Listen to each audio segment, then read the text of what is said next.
నమో వెంకటేశాయ. ఇవాళ మరికొన్ని నామాల యొక్క అర్థాన్ని తెలుసుకుందాము. నిత్య నిర్మల గోవింద, నిలమిగ శ్యామ గోవింద, పురాణ పురుష గోవింద, పుండరీకాక్ష గోవింద, గోవింద హరి గోవింద, గోకుల నందన గోవింద.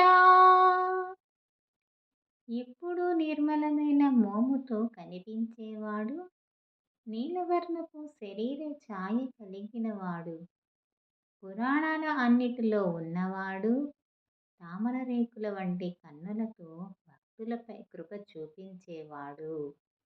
నందనందన గోవింద, నవనీత చోర గోవింద, పశుపాలక శ్రీ గోవింద, పాప విమోచన గోవింద, గోవింద హరి గోవింద, గోకుల నందన గోవింద.